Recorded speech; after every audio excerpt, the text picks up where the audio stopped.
Okay, magandang gabi sa inyo mga kapatid, mga kapamilya.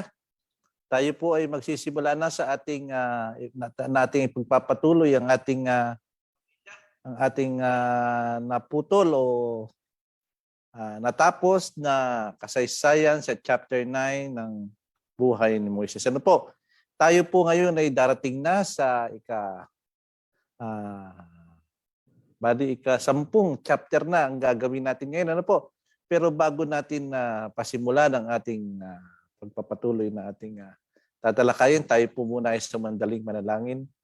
Ama namin Diyos sa langit, kami po ay muling nagpapasalamat sa inyo sa isa na naman pong araw na ito, sa unang araw ng Sanlinggo, sa ikalawang araw ng taong 2022. Muli po kami nakikiusap sa inyo na kami samahan ng inyong banal na Espiritu upang ang aming tatalakayin, ang aming pag-uusapan, ay maunawaan po namin at maintindihan at ito po ay may kabuhayan namin. Tunay nga po, Ama, kayo napakabuti niyo sa amin. Pagpalain naman po niyo ang taong mga manonood sa gabing ito at nawa ang kanilang isipan at ang kanilang damdamin ay maging kaayon sa inyong banal na kalooban. At ang lahat po hinihiling namin sa pangalan po namin, Panginoon Jesus. Amen. Hello mga kapamilya, tayo po ay darating na sa yugto ng gagawing pagpapatuloy natin sa buhay ni Moises. Ano po? At ito po ay gagawin na natin ngayon. At ito na po ang medyo nawala. Ayan.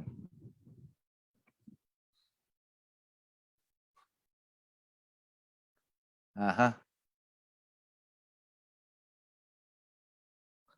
Okay, tayo po ay magpapasimula na sa buhay ni Moises. Ano po?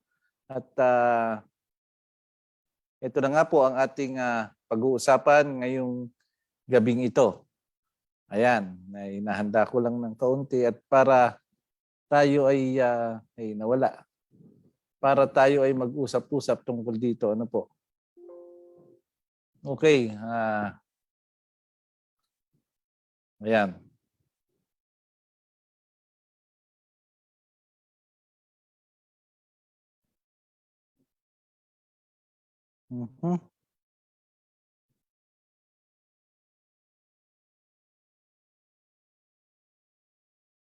Okay, ito na po siya.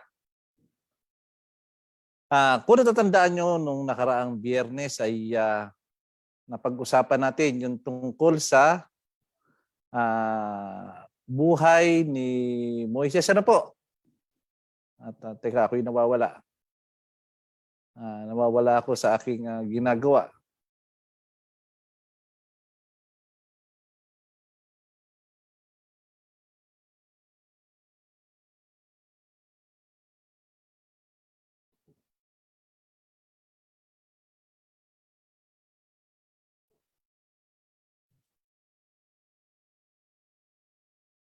Ayan. Okay. Kung natatandaan nyo, nung nakaraang Biyernes ay napag-usapan natin yung tungkol sa katigasan ng damdamin ni Faraon. Yung bang pumapayag siya tapos bigla na naman siyang uurong sa pagpapalaya sa mga Israelita. Ano po? Napansin nyo na ang Paraon ay para siyang purong sulong.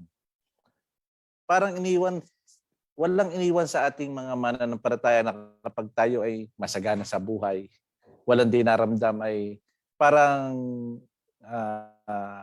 wala lang. Ibig sabihin ay parang anong tawag doon, easy go lucky. Wala lang. Pero pag tayo nagigipit na, pag tayo ay nakakaramdam na ng hikaho sa buhay, may sakit, at saka tayo lumalapit sa Panginoon.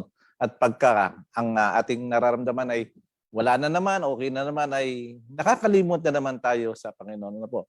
Ngayong gabi, ang tatalakayan natin ay yung mga idaragdag na salot ng Panginoon dito kay Faraon dahil siya ay niloloko niya si Moises at aaraw na tigit sa lahat niloloko niya ang Diyos. Dahil inaakala niya na ang Diyos natin ay nagbibiro pero naranasan na niya ang pagkamatay ng mga hayop, ang pag-ulan ng granizo at kung ano-ano pa. Ngayong gabi, ang tatalakayan natin ay nasa Exodus, Gis, 1 hanggang 29.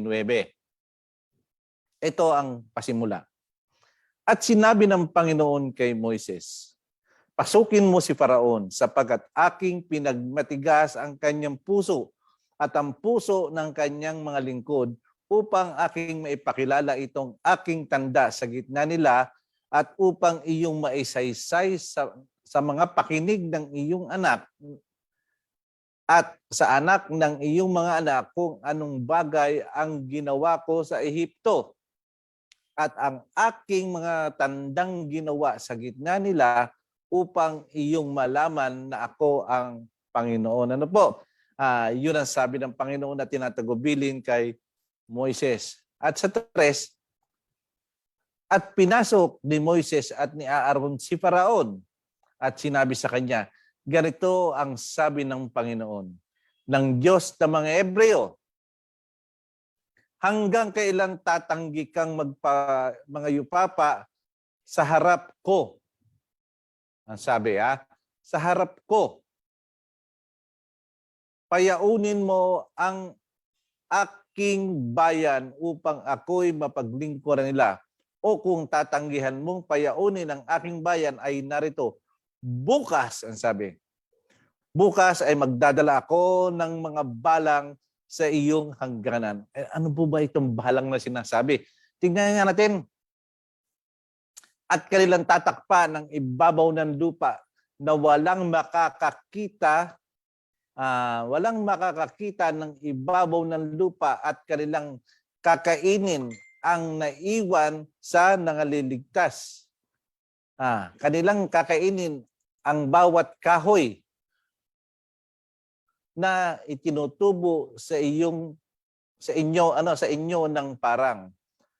At ang inyong mga bahay ay mapupuno at ang mga bahay ng lahat mong lingkod at ang mga bahay ng mga Ehipsyo na hindi nakita ng iyong mga magulang mula ng araw nang sila'y mapasalupa hanggang sa araw na ito at sila'y pumihit at nilisan si Faraon.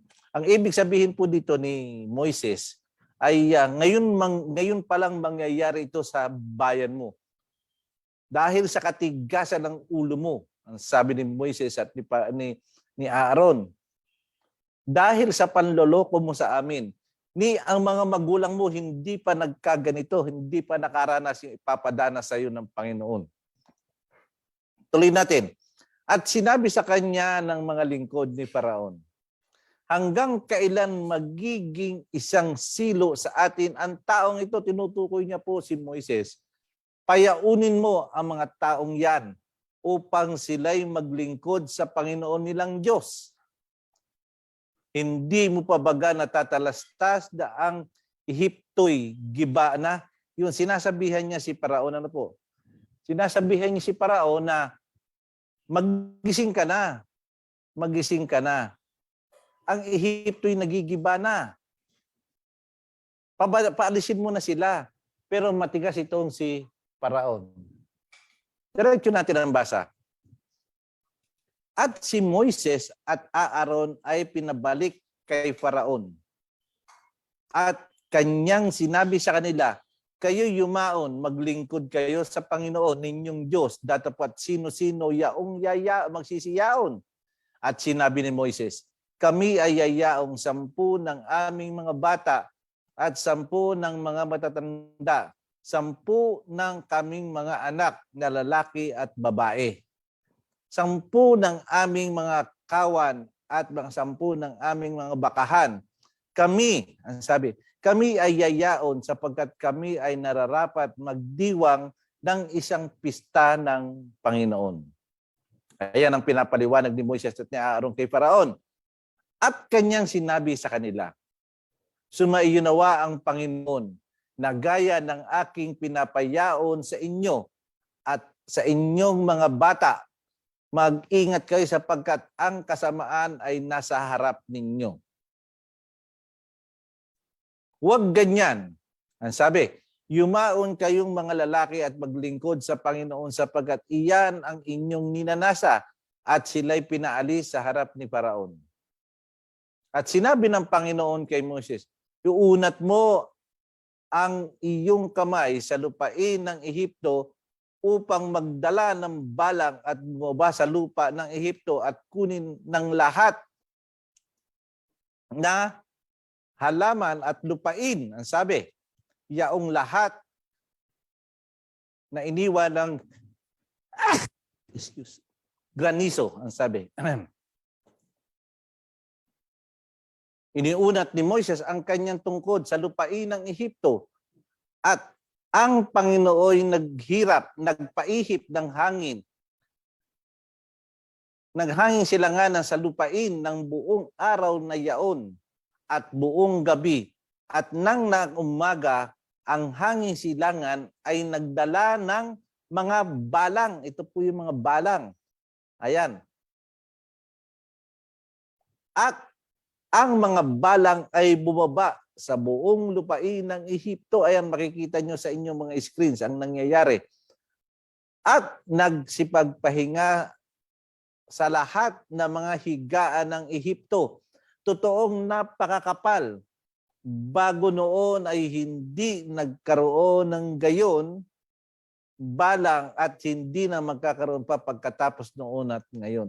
Tanyo ang nangyari. Sabi, sa history ng Egypt, ngayon lang nangyari ang mga bagay nito dahil sa katigasan ng ulo ni Paraon. Sapagkat tinakpan ng mga yaon ang balat ng buong lupa. Sabihin, wala na matuntungan. Nagkaroon ng latag ng mga balang. Ang sabi pa, naanupat ang lupain ay nagdilim at kinain ang lahat ng halaman sa lupain.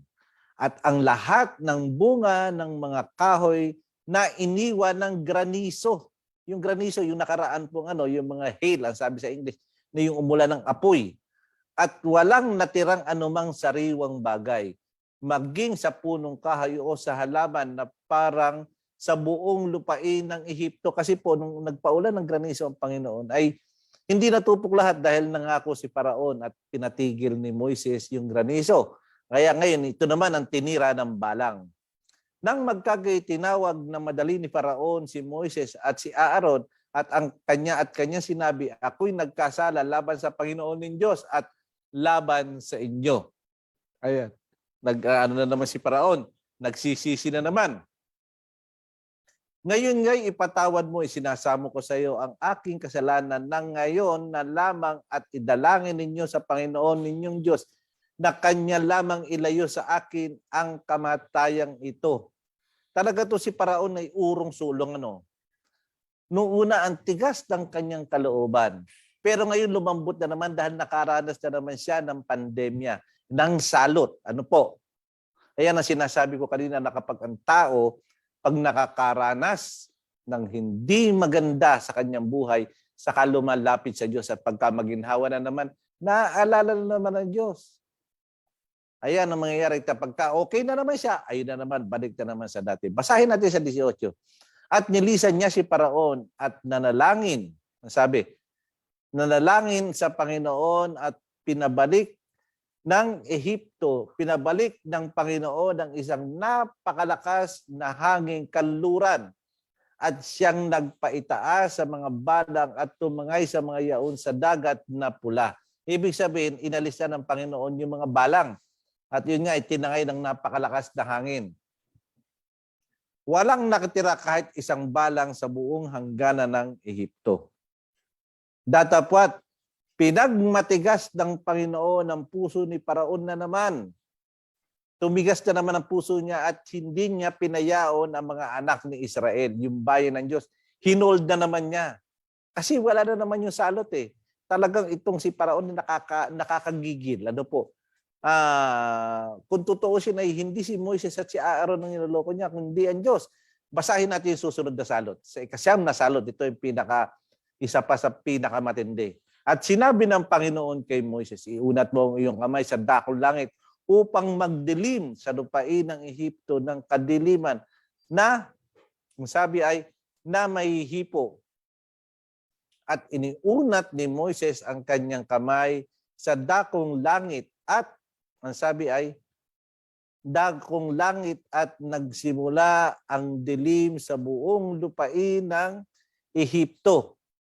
At na 3 araw, 3 araw na madilim, at sila'y hindi nagkikita na walang tumitindig na sino man sa kinaroroonan sa loob ng 3 araw. Kasi nga, totally, napakadilim. Kahit magsindi sila ng apoy, may sindi ang apoy pero walang liwanag.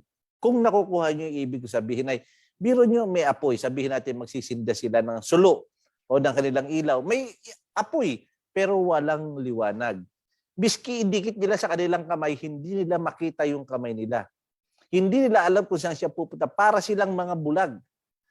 Kundi lahat ng mga anak ni Israel ay nag-ilaw sa kaniyang tahanan. Tanyo, pero yung sa anak ni Israel, so bayan ng Diyos, yung taga-Israel, sila ay may liwanag sa kanilang bahay.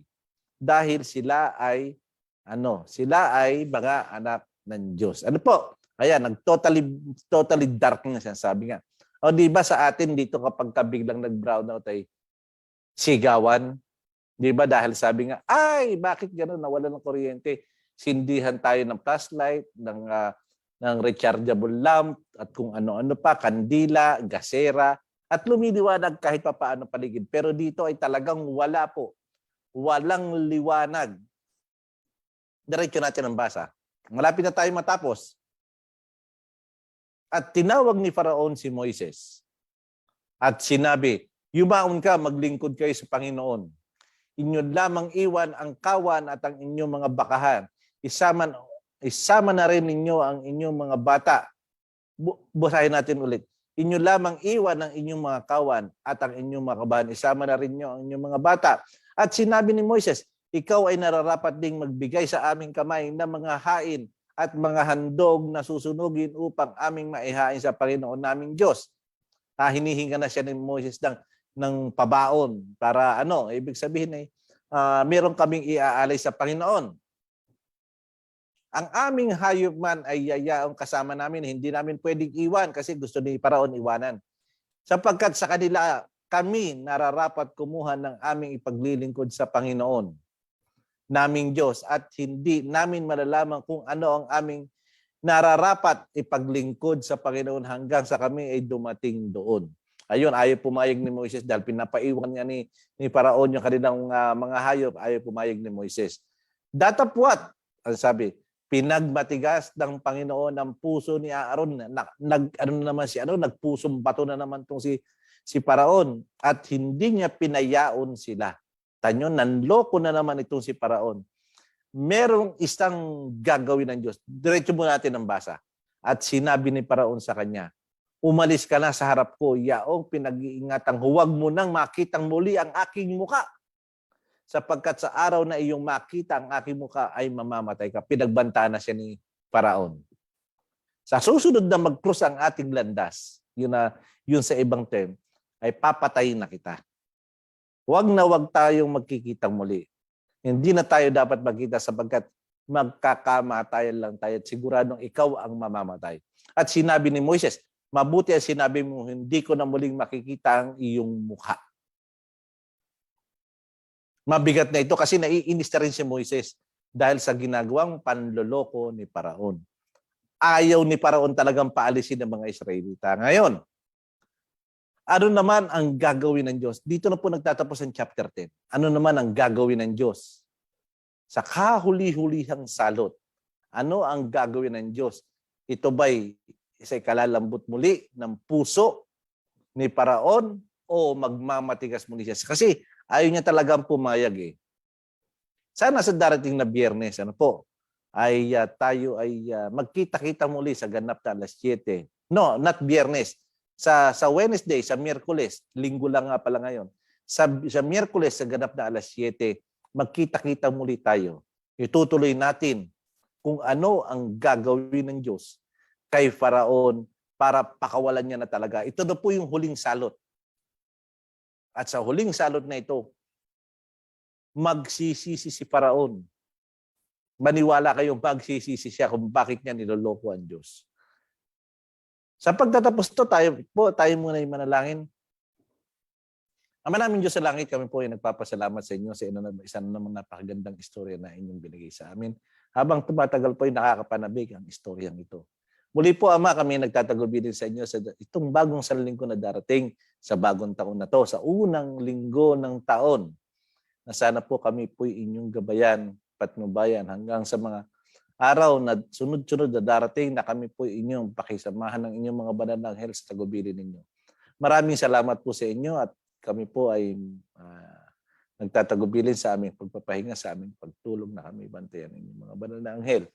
Muli po, salamat sa inyo at pagpalain ng po niyo lahat ng magsipanood ngayong gabi at ang lahat po hinihiling namin sa pangalan po ng aming Panginoon Jesus. Amen.